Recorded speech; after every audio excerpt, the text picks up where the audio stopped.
कभी कभी तो दिन शुरू भी नहीं होता और लगता है कि ये दिन जल्दी से ढल जाए और दूसरी सुबह हो। कभी कभी तो बेबसी का ये आलम होता है कि हमें कुछ अच्छा नहीं लगता और हम यही बेबसी को जिंदगी समझ लेते हैं। हमें लगता है कि अब ये बेबसी खत्म नहीं होगी और ना कुछ बदलेगा, बस ऐसे ही जिंदगी चलने वाली है। फिर एक नई सुबह होती है और ये सिलसिला चलता जाता है। हकीकत तो ये है कि अल्लाह अपनी मोहब्बत का तुम्हें एहसास दिला रहा होता है और जब अल्लाह अपनी मुकम्मल मोहब्बत का एहसास दिल में डाल देता है तो वो फिर तुम्हें हिदायत अता करता है।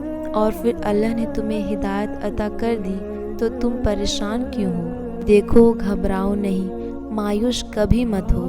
कोई मुसीबत नाजिल नहीं होती जब तक अल्लाह ना चाहे। हर किसी के जिंदगी में कोई ना कोई कमी, कोई खलिश, कोई अधूरापन जरूर होता है और अगर ऐसा ना हो तो हमें अल्लाह कैसे याद आए, उसकी मोहब्बत हमें कैसे समझ आए।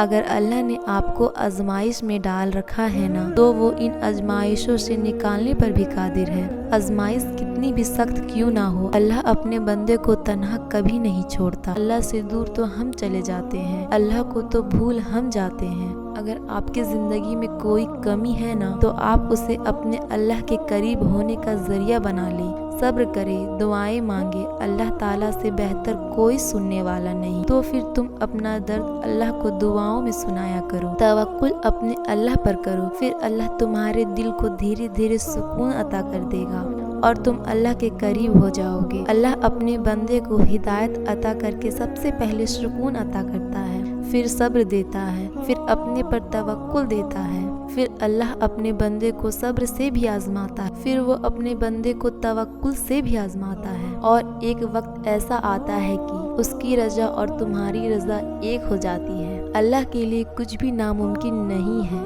बस उसके लिए एक कुन की जरूरत है। उसके एक कुन पर तो बीमार को सिफात मिल जाती है, उसके एक कुन पर तो मौजज़े हो जाते हैं। तो फिर अपने अल्लाह पर हर हाल में यकीन रखो, क्योंकि अल्लाह के लिए बस एक कुन ही काफी है।